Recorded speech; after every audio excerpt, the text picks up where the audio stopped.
pas ce que c'est un bilan carbone. C'est quelque chose pour protéger la planète. C'est quand on mesure les dépenses de tout ce qui est gaz carbonique. C'est la consommation d'énergie fossile que notre foyer émet par rapport à sa consommation tous les jours. On veut faire le bilan de ce qui nous pollue l'atmosphère.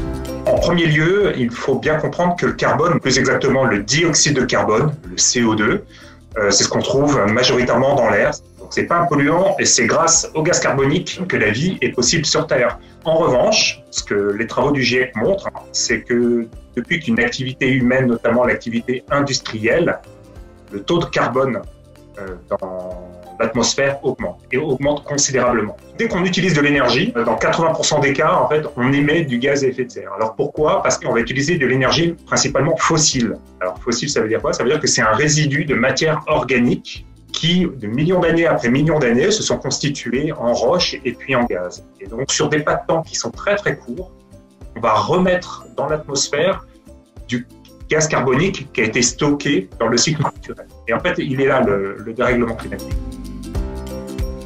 Les transports sont un gros émetteur, bien sûr. Tout ce qui est chauffage individuel, etc., c'est peut-être le quart, je crois, si je me rappelle bien.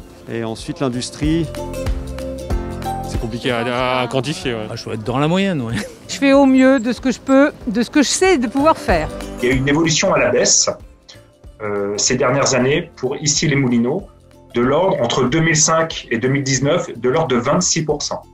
Ce qui est remarquable et à noter, c'est que entre 2005 et 2019, on a eu une augmentation du nombre de logements, c'est-à-dire qu'on est passé en gros de 31 000 logements en 2005 à un peu plus de 37 000 logements. Dans le même temps, la consommation énergétique totale a baissé.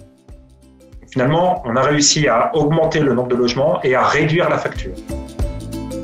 J'utilise déjà pas de voiture, donc... Essentiellement des transports en commun. Déjà, regarde, mon empreinte carbone ici, on a déjà des lampes basse consommation. Je prends des sacs écologiques en plus biodégradables. On trie le carton, les aliments, tout ça. Faisant attention donc à pas faire trop marcher le chauffage. Le secteur du bâtiment dans son ensemble est un enjeu essentiel pour la lutte contre le réchauffement climatique. Donc, l'habitat et les bâtiments tertiaires, c'est quasiment 3/4 des émissions de gaz à effet de serre. 3/4.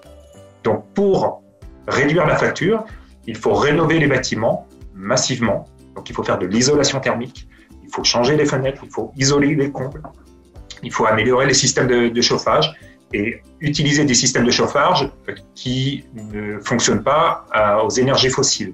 Aller vers des énergies renouvelables. Et donc pour l'environnement, les bons gestes, ça commence par ici. Les bons gestes. Ça commence par ici. Les bons gestes, Ça commence par ici.